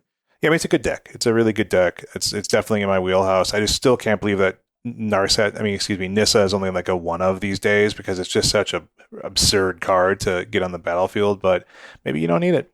Speaking of, I guess this is not aggressive. This is it Phoenix at 5.5% of the meta. Giovanni MF is on it this dump.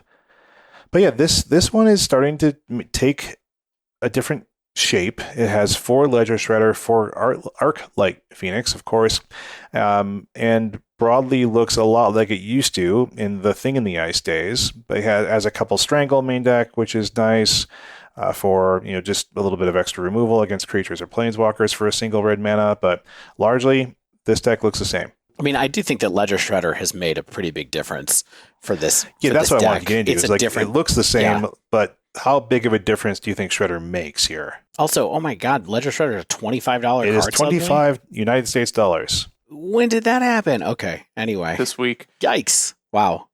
Yeah, wow, there's not a lot of cards anybody wants in Streets to New Capenna, is there? Weird. You know why I think Ledger Shredder is kind of really good here is that there's the obvious thing of it helps you pitch Phoenixes. Sure. But the other part is that I think this is one of the best decks for making your Shredders big rather than just using it to like filter out dead lands later in the game. And it's just like you're only running 19 lands, and in some cases you want to like use up all that mana because you're playing like pieces of the puzzle or Galvanic Iteration and something else. So this deck is a little more mana hungry than you might anticipate. So then what you end up doing is like pitching extra cantrips or removal that isn't relevant, or birds, of course. And then your Shredders plus your Phoenixes have you swinging for like 12 or more damage sometimes as early as turn 4 or 5. I just have a really hard time thinking that Shredder is strictly better than Thing in the Ice in this strategy. Like, they both die to the same type of removal, but then when you flip, and they're both capitalizing on the same game plan, and then you flip Awoken Horror, that's not dying to much in the same fashion as like Ledger Shredder still is. Yeah, I mean, it depends on weaknesses though, right? Like if your deck right now is fast and doesn't really care about dying to creatures, which is really what Thing in the Ice is for, then having another flying threat that you can chip in with that's on plan might just be better in the long run for what this is. And I would say I wouldn't be surprised if we see versions of this deck again in the future that have Thing in the Ice again. And there's certainly red-blue control decks out there that have Thing in the Ice in them. It's just a different weakness you're trying to plug. Yeah, I don't know if it's strictly better or worse. I think Shredder is just a little bit more on plan, and this is just kind of like a little bit more of a commitment to a strategy, whereas Thing in the Ice is a bit more of a plan B, where it's you're either doing Awoken Horror stuff or you're doing Phoenix stuff, and sometimes they can even get it a little at odds with one another. All right, let's keep moving. We've got up next, is it Prowess? Chiavito is on this one. This deck is sweet. This is what what you should be playing. The even faster version, right? This is what you should be playing instead of mono red aggro, I think. Yeah. You think it's that much better? Probably true.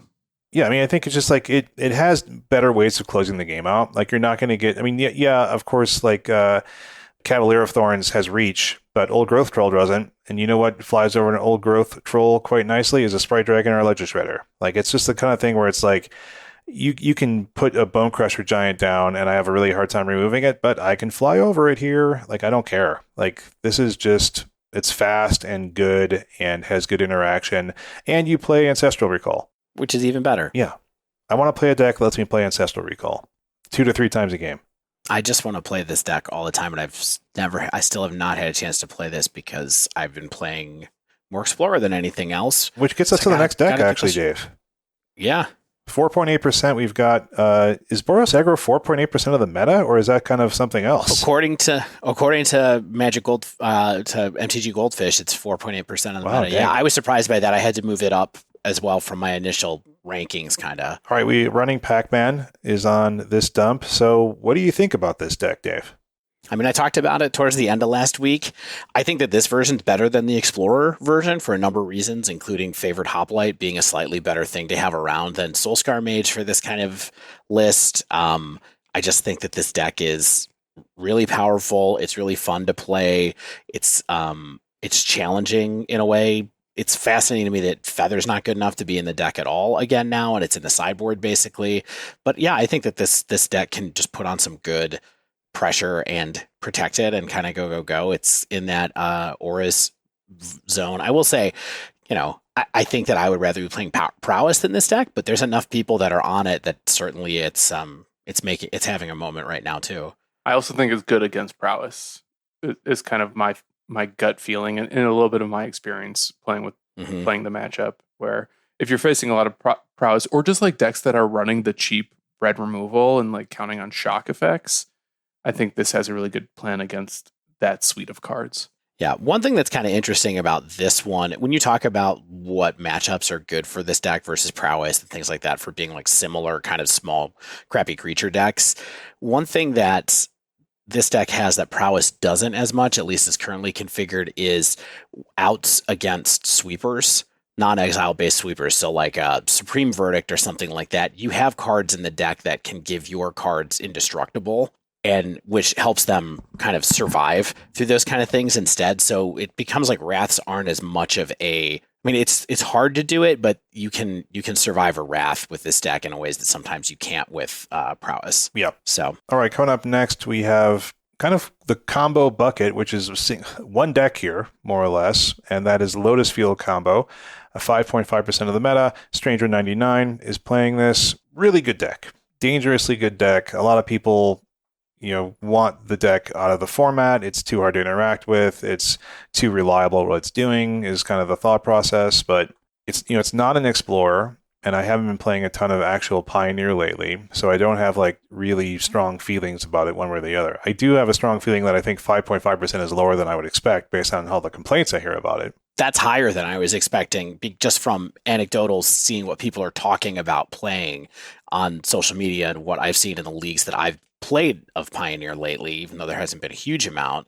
I don't see a lot of Lotus Field, and it seems like people are more interested in playing things like Greasefang to me, which is a different combo deck that's maybe just more popular right now or more talked about because it's newer. But, Spike had this on his hit list as well of cards that should probably go, and I probably think that Lotus Field will eventually eat a ban, but we'll see. Yeah, I keep hearing people say that this combo is non-deterministic, and it never whiffs for me. But maybe that's one of the reasons why you play Greasefang over it, is just because like if you can get that 2-card combo with Greasefang, you know exactly what the outcome is going to be. Whereas with this, you do sort of have to dig a little bit and hope you eventually can play your Emergent Ultimatum. Yep. All right, we've got a couple Spirits decks up next. We have Bant Spirits at 3.2, Psycho Titan, and then also Psycho Titan on Mono Blue Spirits. At least unless it's a typo. 2.9% of the meta. I love it, Spirits, but I think we don't have time to talk about them again. These are good decks. If you like Spirits, it's fine to play Spirits in Pioneer right now. I think either version has its pluses and minuses. Mostly pluses with Lords. Yeah, well, that's the Bant one. Honestly, the Mono Blue Spirits decks aren't really all about that, but the Bant deck definitely is. It's got your Empyrean Eagle and stuff like that as well, and Coco. But yeah, Mono Blue's trying to play a slightly different game. The key difference here is just like Mono Blue's playing a tempo deck, right? Where it's just like you play really cheap creatures, you try to protect with cheap counterspells, whereas Spirits is like aggro disruption. Correct. Yeah, and big. It's a Coco deck. Right. Still, right. Mono Blue Spirits is a Curious Obsession deck in some ways. So it is more tempo-ish. All right, Dave, you mentioned these decks just previously. We've got Greasefang and Esper Greasefang. Apolytes is at 1.6% and Mardu Greasefang at 1.3% by Gosar. We also have an Obzon Greasefang by Sandbolt 905. So we have three similar yet different strategies trying to all do the same thing. Kill you with Parhelion 2 and a couple 4/4 things for the ride. I think this deck is really good. Yeah, dangerously I'm good. surprised that it's less played than Lotus in Pioneer. I thought it would be more played, but I do think it's a really good deck, and I really don't like playing against it. And it's fascinating to see all these different versions. You know, the Esper one is about let me discard cards with the the blue-black, the Dimir kind of draw discard card. And some other stuff. The Mardu list is all about using blood tokens, and you get more mid-rangey. And then this Obzon list was pretty interesting too. It uses some old favorites like Satyr Wayfinder and Grizzly Salvage to, they're not discarding, we're just self-milling now when we're doing that stuff to get those cards in the graveyard to animate them with Greasefang. I think they all have different pluses and minuses and things that they do as a result of those strategies, but it's a lot of work going into these ones for sure. Yeah, deck's really good. Yeah, we've talked about this recently, so I don't want to get in the weeds on it. But yeah, I think these decks are really good. I think they're going to continue to be iterated upon, and I think their percentage is going to rise, especially if anything happens to something like Winota, I think. Yeah, great. It feels a lot like Winota to play against Yes. Greasefang. I'll say, is you feel like, oh god, now this is a giant thing, and now there's all these other giant things. And then last on kind of the mainstream decks, we have Jund's Sacrifice at 1.6% of the meta. Hermano MLG is on this one. Yeah, so much value on this thing, right? It's really good. Generates a For lot. Riveteer's Charm. Shane, Yeah. you wanted Riveteer's Charm in your Jund deck. I mean, shaving a couple trophy, a Fable, the Mirror Breaker, and a land, I think, is what I noticed being different from previous lists. Seems a little bit dangerous, but I don't think Fable is a huge game for this deck. It does give you sacrifice fodder, but digging through a land, digging for cards, being able to cast any of them with mana you have available to you, I think it's a really good card, and it has two other modes. There you go. All right, let's blow through a bunch of these sort of outside the mainstream decks, even though there's a lot of cool ones here. But I think we'll try to summarize them as best we can as quickly as possible. We've got tribal decks. We have a 5-color Humans by Bananimus, Selesnya Angels by Dote. We've got Bant Angels by Raging Machismo. Humans is fine.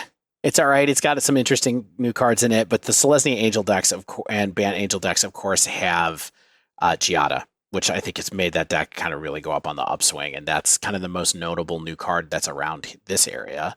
Yeah, I think, as always, the biggest weakness for Selesnya is just the sweepers in the format. Azorius Control being good, makes decks like these have issues from time to time. They can be amazing, and then they can just lose to sweepers or something like that. Yeah, unless they get the Book of Exalted Deeds combo, and then everyone loses because no one can win.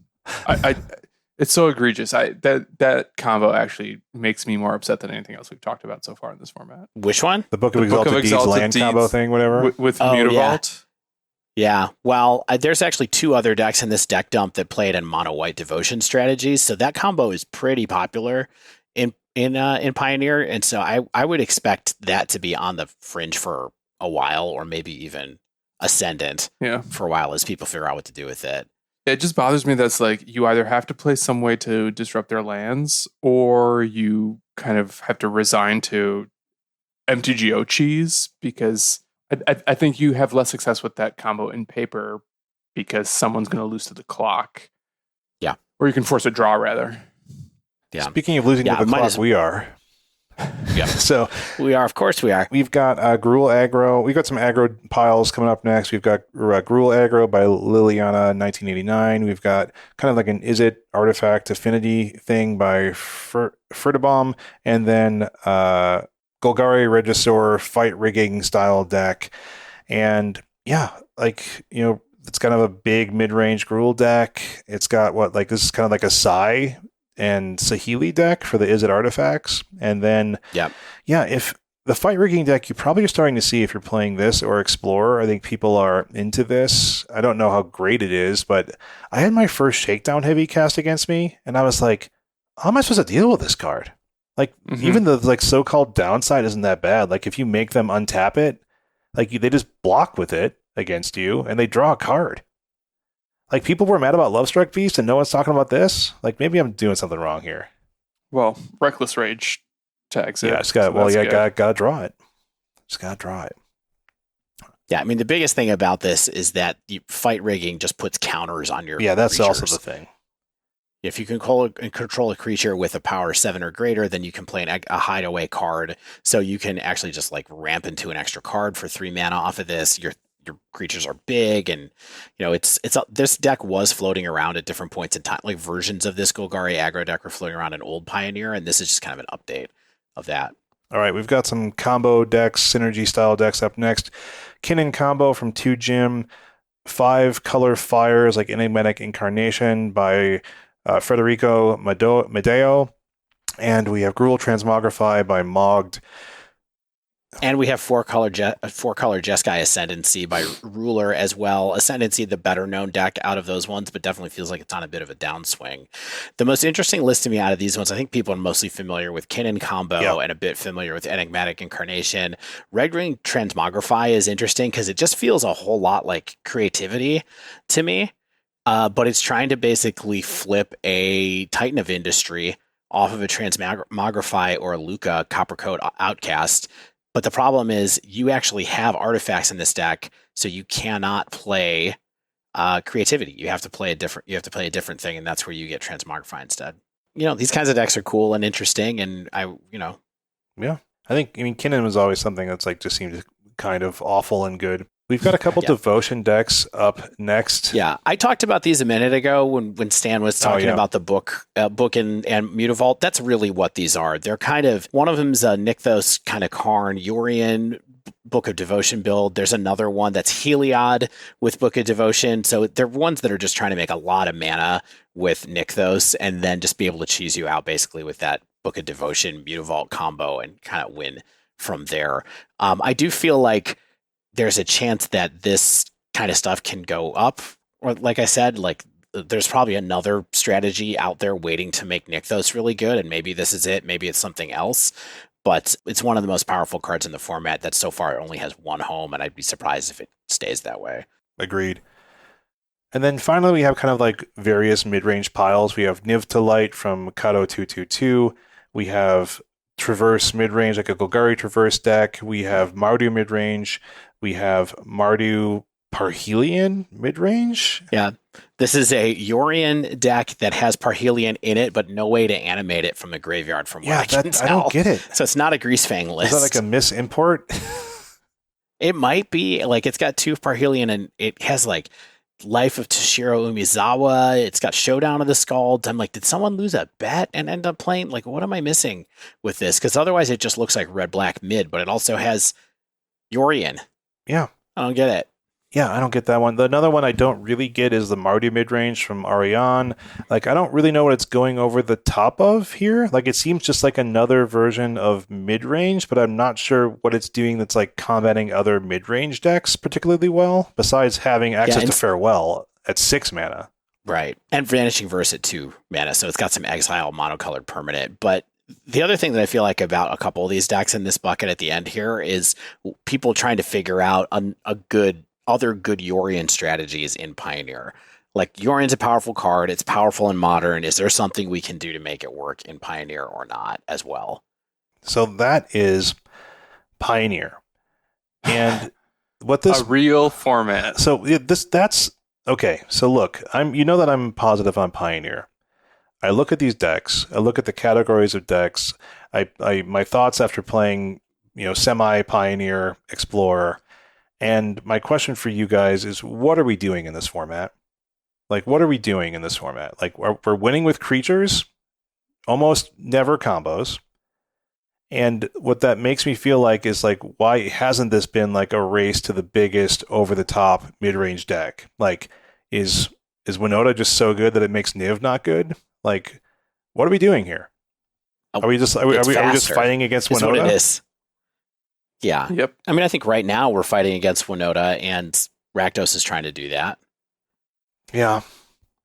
I guess the real question I have for you is this format fun? Is this format interesting? Is duking it out over the board 80% of your games, is it better with worse interaction like than moderns? Like, is that intriguing? Is that fun for you, Stan? I can't remember if I said this on the show or if I dreamt it, but going from modern to pioneer is hard. I miss good spells. I'm just constantly in these positions where I'm just like, I wish I could play a better spell than Shock. Yeah. Yeah. Or Jawari Disruption. Yeah. It's like, I hate making these compromises. I think it's fun. It's fun when you find a deck that you find fun. And then like best you can do is like start to understand the metagame and the format and figure out how your deck beats Winota and some of the other strongholds. But I guess to answer your question, what are we doing in this format? We're playing bad spells and good creatures is really what we're doing. And for me, it's like if you're tallying up the percentage points that we were giving on these various decks, the top 7 decks of the format on Goldfish make over 65% of the tracked metagame. And those decks are each executing a different game plan. And so they're likely the best at doing what they're doing. We've got Naya Winota, we've got Rakdos Mid, we've got Mono Red Aggro, we've got Azorius Control, we've got Mono Green Devotion, Lotus Field combo, and Is It Phoenix? Kind of, graveyard tempo strategy type thing. And to contrast that, the top 7 decks of Modern have 45% of the Goldfish here. So that's 20% less. So my answer for myself that I led myself into was we are doing the same thing with fewer decks. Like all these decks are the same things. Ultimately, like we have creature aggro decks in various forms. We have mid-range decks in various forms. We have very few combo decks because those were eradicated from the format by Forest, by and large.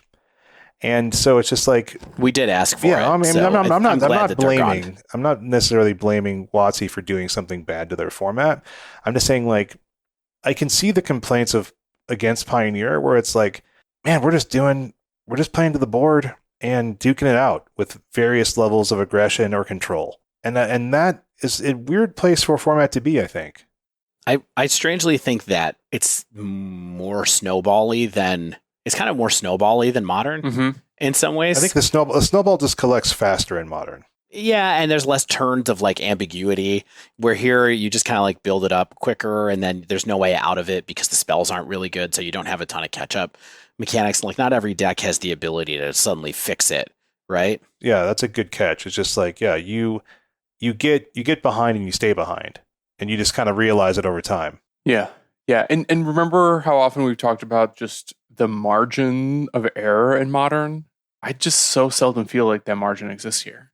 Like sometimes just like they'll cast one spell and there's nothing I could have ever done if they cast that one spell. Like, the Book of Exalted Deeds combo is an example of that. Sometimes Cavalier of Thorns is an example of that. And it's just like, unless I'm running the perfect main deck hate card because I'm just gunning against a certain matchup, it feels like sometimes matches are hopeless. And maybe that's okay. Like maybe it's okay to have paper, scissors, rock qualities in some of these formats, and maybe people don't want like the margin of error of Modern, and then Pioneer can exist to help fill that gap. But to my initial point is just like I'm used to such a specific gameplay with Modern, and Pioneer doesn't really provide that. Yeah. At all. I mean, we have MH1, we have MH2, we've got 19 years of cards in the pool now.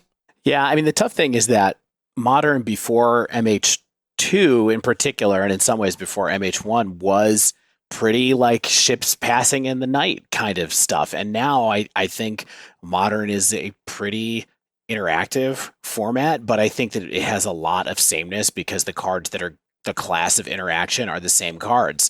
And so everybody has to play the same cards. It's like the same thing you hear everybody talk when people are complaining about Modern. I just think personally, it's just a nice gear shift to be able to switch back and forth between them and enjoy the two different things because they are different. And combat math matters a little bit more in Pioneer. It really doesn't matter basically ever in Modern. And so it's nice to have occasionally go to a format where you're like, wow, okay, this board state is getting kind of complex. And like, if I try to attack with this, are they going to block? Are they going to call, or not? Are they going to think I have the trick? Like if I'm on Boros and I just swing in with my Virtuoso a 2/2 Virtuoso into a 3/3 when I have stone nothing, are they going to take the damage? And is that going to matter later? So there's a lot of, I do think that stuff is fun in itself. It's just, you don't always get to do it, and Magic is frustrating sometimes as an experience because those really great moments that are the best of any format that you play in Magic they're the things that have you keep you coming back, but they're also somewhat elusive sometimes, right? Like if you think about playing Magic for a week and like how many really amazing moments of Magic you have, it's like, it's a limited number. And but that's what keeps you coming back is you have that story to tell your friend, or it's just that moment where you're like, oh my God, I made the right decision. And I think that's fun in both of these formats still. I agree.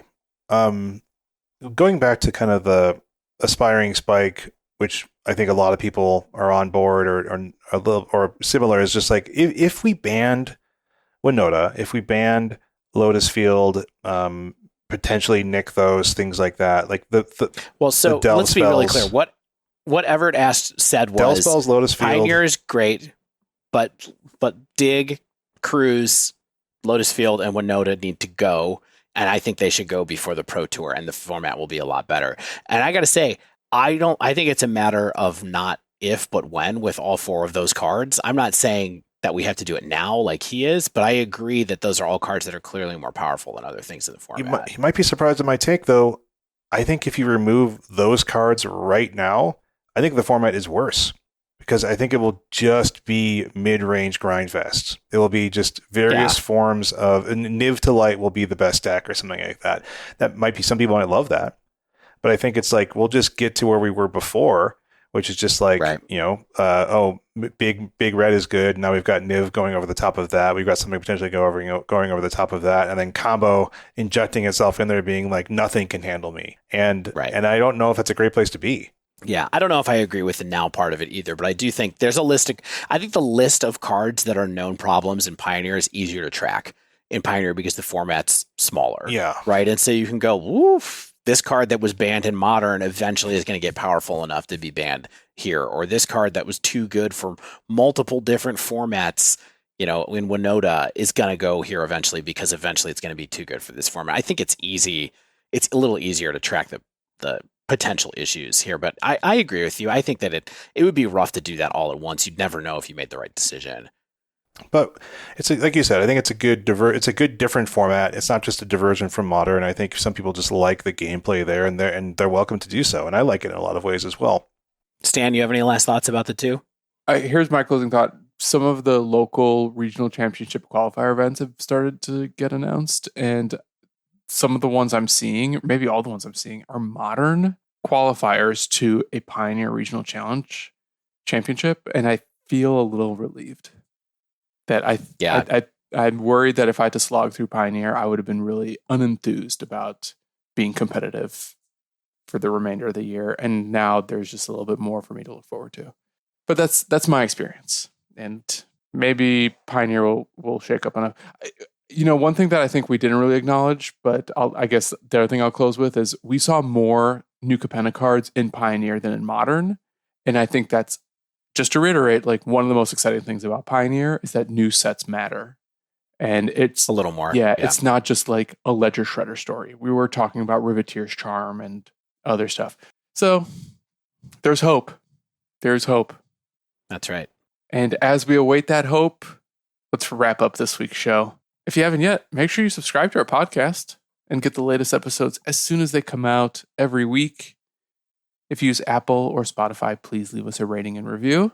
If you'd like to reach out, you can tweet us at The Dive Down, all one word, or email thedivedown@gmail.com. If you'd like to support the show, you can do that on our Patreon over at patreon.com/thedivedown.